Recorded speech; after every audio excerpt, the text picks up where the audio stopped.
This is Heartland Focus with Tim Clark. Good morning and welcome to Heartland Focus. I'm your host, Tim Clark. I want to thank you for tuning in. This has been kind of an up and down week. The weather has been just doing what it wants to do, right? But I tell you, I am so thankful for really the sun, and this has been a great week. But I do want to just pause and give attention to really the pain, the suffering of the folks that have been affected by war in Ukraine. And I just, me personally, feel that it's just wrong when you know, regardless of your political persuasion or what, is just when you just do things to people and create pain points for them that is just unnecessary. War is unnecessary in this case. And so I do want to just let folks know that we're thinking about the folks that are from Ukraine, and then the migrant folks that are having to leave their country because of war. It makes me just realize how blessed we are as a country to not be subjected to that type of attacks, and really, you know, one week you're at your home and the next week you're fleeing for your life. Wow, it puts a whole lot of things in perspective in terms of what's important. And so I thank God for these United States of America and for this democracy, although you've heard me many times talk about how fragile our democracy is. And this is a really awesome reminder that with it being so fragile, that you got to wake up every day to protect it and do the kind of things so we can continue to celebrate and take advantage of these freedom and liberties and the rights that we have. So to fight every day for peace, social justice and human dignity, and how we take care of one another. So prayers and thoughts to the folks and people of Ukraine, that we see you, and most definitely pray for the best possible outcome in that situation. I want to welcome my friend Toomey. He's with Don Crucifixo Entertainment. Toomey, welcome to Heartland Focus, man. Thank you very much for having me. I really do appreciate it. Yeah, man, I tell you, I've been kind of watching you. You're a man of many gifts and talents, man. But I just, what I admire so much about you is just your ability to wake up and do the work, you know, and your passion and your love for the work. And I'm excited to come watch. So for the folks that don't know you, tell me a little bit about Don Crucifixo. What is this entertainment? What's your focus? And then talk about this upcoming, it's a private premiere. Hopefully you'll be able to talk about how the public will be able to see this film as well.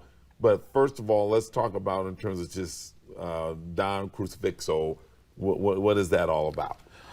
Tim, again, thank you for having me on your show. Right on. I think it's a huge privilege for me to be on your show. I know you've been, an advocate for a lot of things in the community and everything we do. So again, I'm glad that I'm on the show with you today, and hopefully I'll be here sometime talking about the success of this movie that I'm about to talk about. Right on. Again, talking about Don Crucifixo Entertainment, we are very young, 2.5 years old, and we actually started during the pandemic.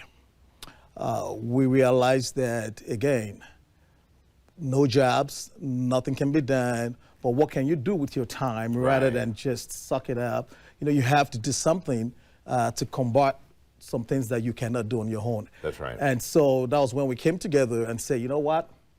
Rather than sit down and watch contents and get tired of contents that it's not good enough for you, let's produce content, Yeah. put it out there, great content, and people will cheer for more and ask for more. So rather than consuming, we are producing content. Right, right. And that is how we came up with Don Crucifixo Entertainment. And so we produce movies, and we also have our musical side of it as well. Is this your first movie in terms of the Privilege?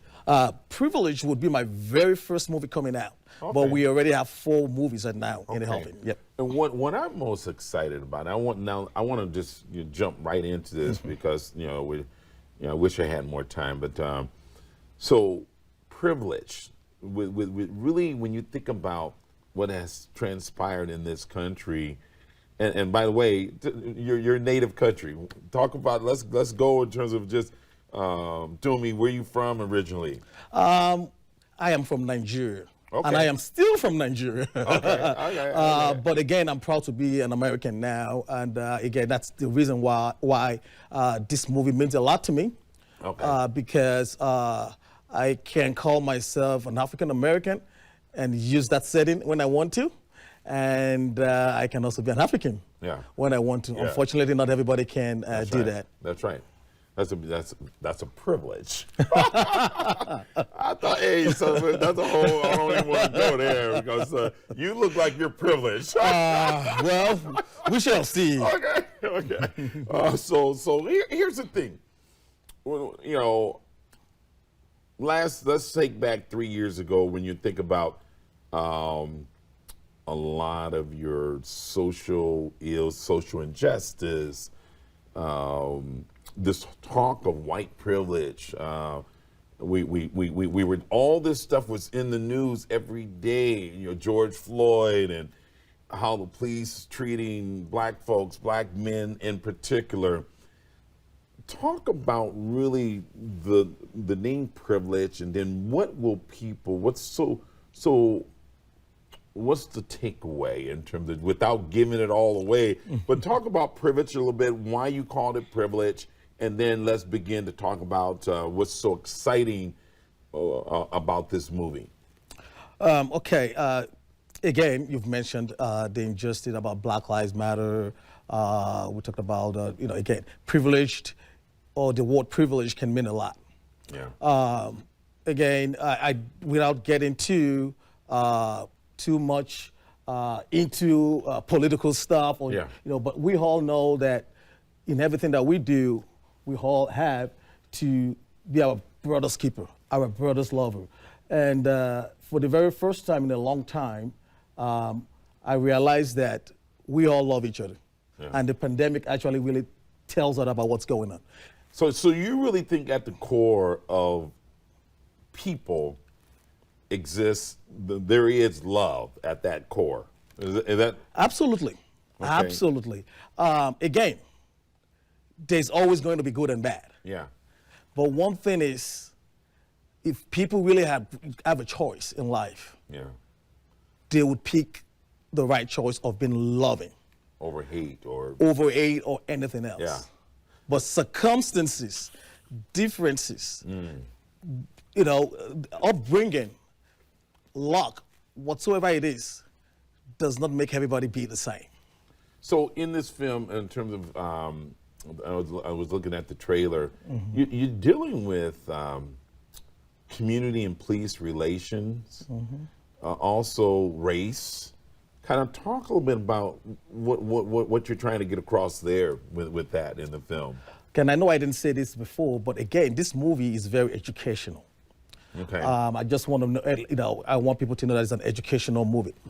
And really, it talks about a very uncomfortable conversation between African Americans and Africans. People descend from African that migrated here to the United States. So what you mean? So there's a piece in the movie that deals with this whole relationship between African Americans and Africans.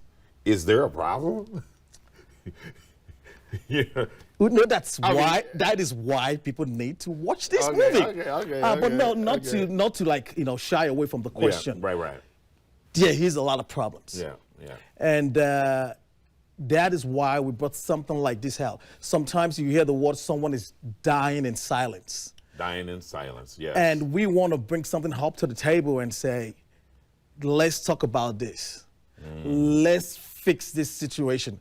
Even if we can fix it, let's continue talking about it for our future generation, because we know this didn't exist, but nobody is comfortable enough to talk about it. Yeah. And that's why we really want everybody to take their time to watch this movie called Privileged and give us a takeaway from it. So one of the things that I care about a lot in terms of just what's happening with returning citizens. So in the movie, you have a gentleman that was incarcerated, and he comes back to society, and so hopefully, we have a system that says, hey, you do the crime, you're going to do the time. Yep. But when they do the time and they come back, it's like you don't want to forgive them. It's hard to get a job. It's hard to really get back into mainstream of the things that was going to help you create a life that you can take care of your family.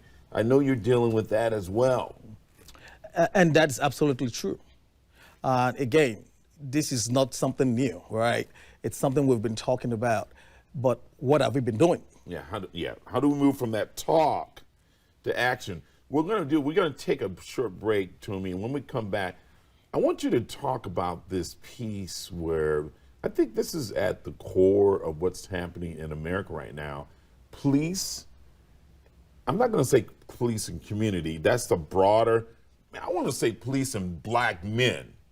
So black men, maybe that constitute African Americans and African Americans, but just I want to talk about your take on it from a film producer or executive producer, how you're handling that, but yet in terms of what do you see as some remedies, how do we move from talking to action, okay?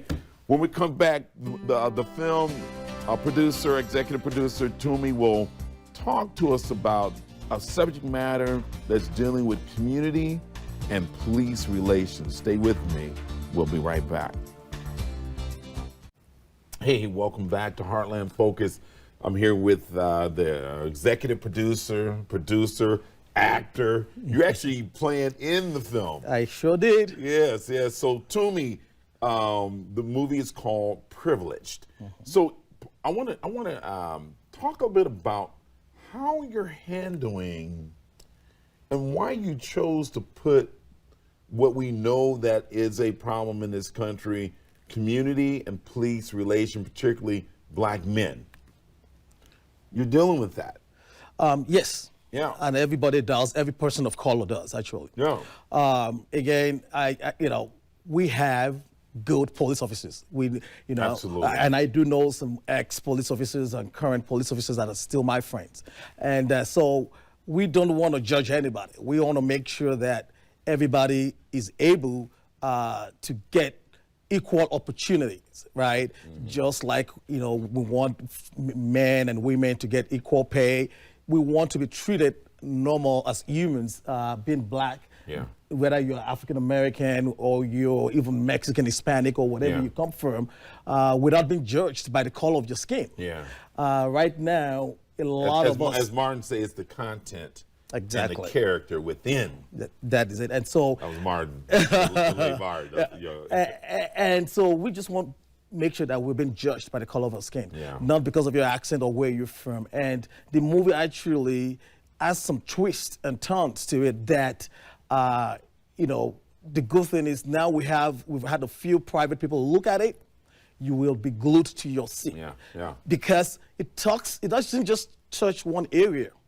It touched some uncomfortable areas that I think if you're, Hispanic, Caucasian, African American, person of color, you'll see something that resonates with you.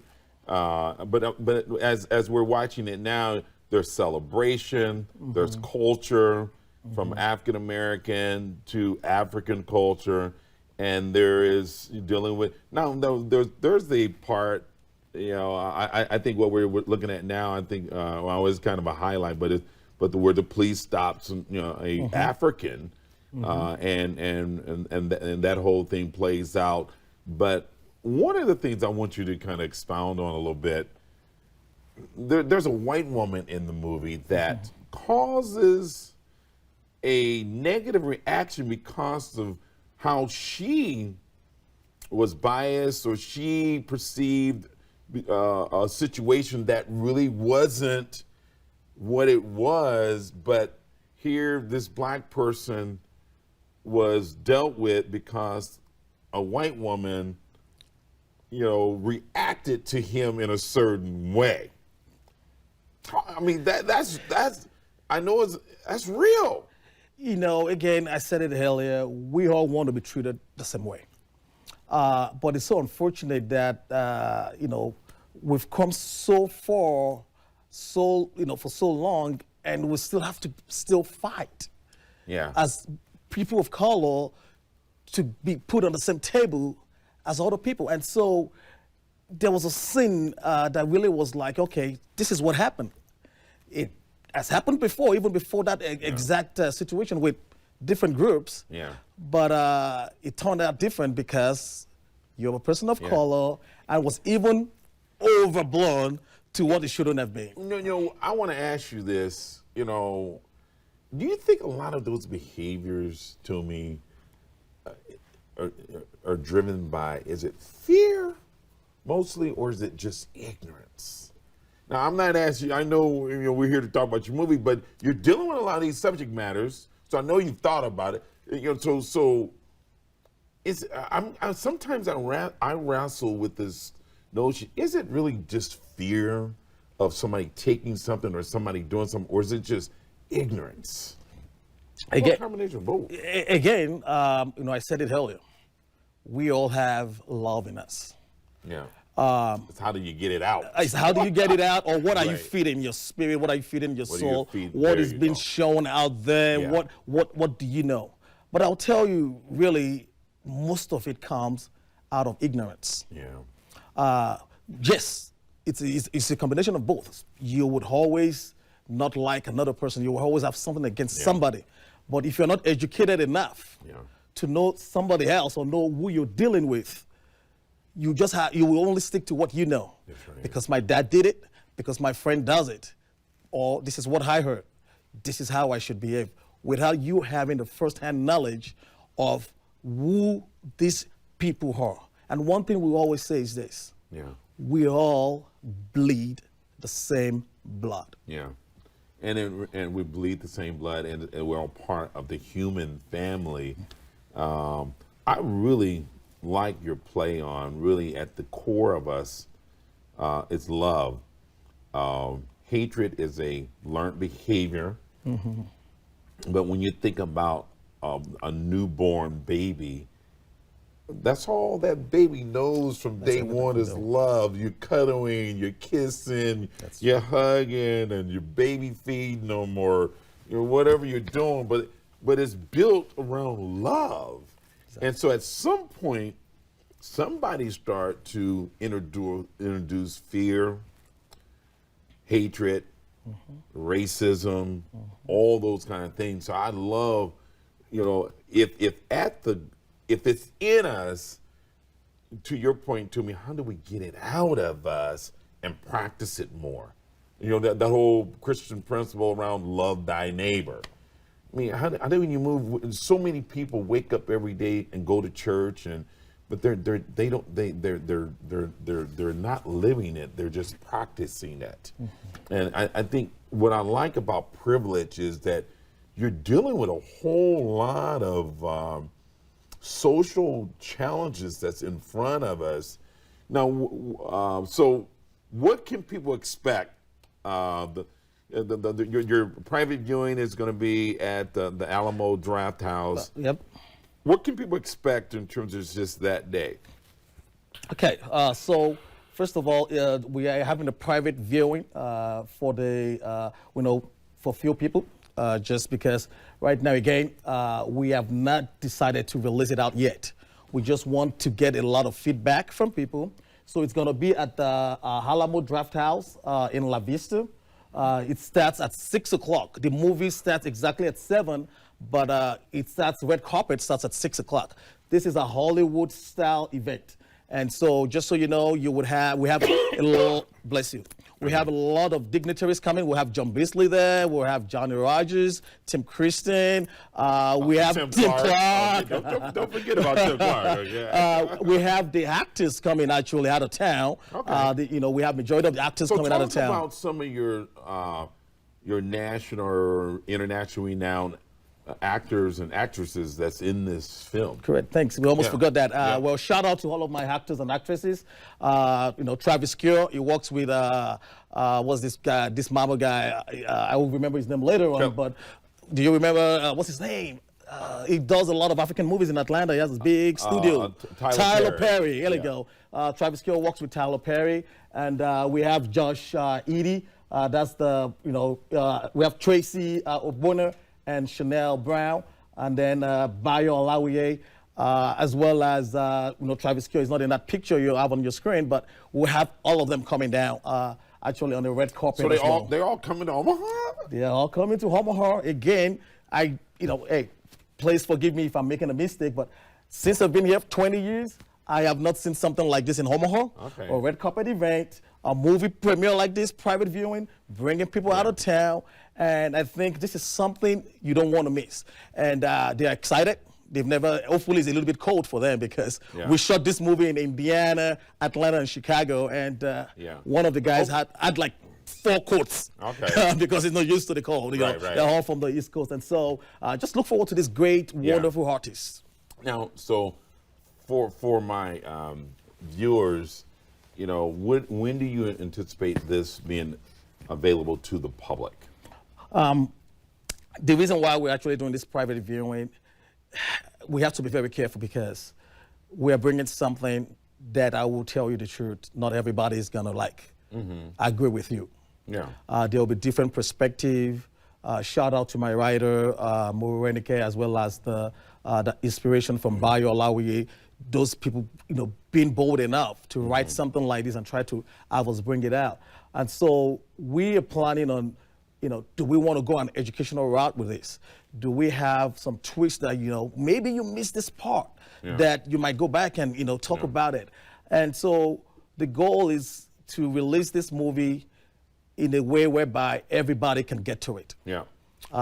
We've had people talking to us from, different avenues, but we just want to make sure that we're doing the right thing. First of all, it's so funny, me going out of town, I did black people in Omaha. Right. Come on, that's already is freaking racism right there on its own. And so I'm glad to actually bring these guys in here. We're going to take a tour of Omaha so that they can see firsthand themselves that. See that there is some real life. There are some real life people. Exactly. In Omaha. Being an executive producer from Omaha, we really, want to make sure that we have great actors here. That's right. Randy Goodwin, John Beasley and his son, Michael Beasley. Yeah. We have so many people in here. And so they'll be coming in, and the goal is just to make sure that we put ourselves out there and people really educate themselves with the movie. But as a release date, we are still kind of waiting on what, our trustees will talk about. Right on.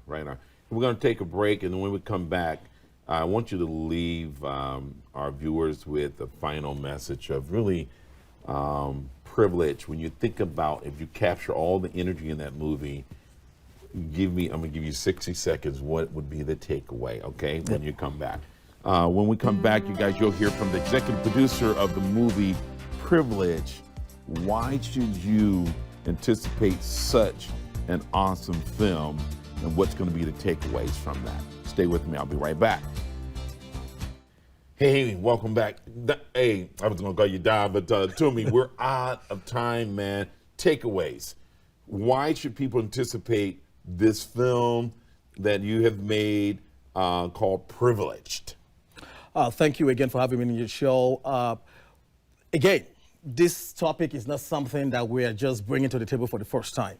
We're not just trying to recreate something we don't know already. Right. This movie is actually would be an more educational piece. For who? For people of non-color. Because I'll tell you this, we know what we're going through. We know what we're facing. Yeah. And we are comfortable enough to now bring it out and talk about it. Yeah. Now, you of non-color, step into the fray.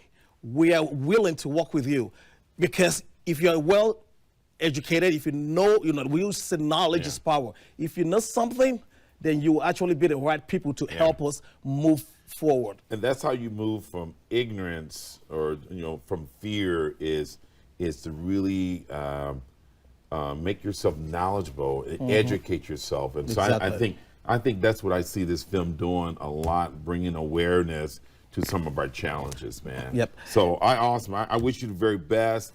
And I'm so looking forward to the red carpet, popping my collar. And so, man, I may have to put my Sunday best on. Hey, okay? Again, we are having the best of the best showing up. So, hey, let's see if you're going to beat me on that. There you go. Hey, that's all for this episode of Heartland Focus. Make today the beginning of your best year yet. Do something for you. Go ahead and, because as I say, you be good to yourself and make it so much easier to be good to others. Until next time, take the time, please take the time to health first and wellness, self-care. Let's go for it. It's work time.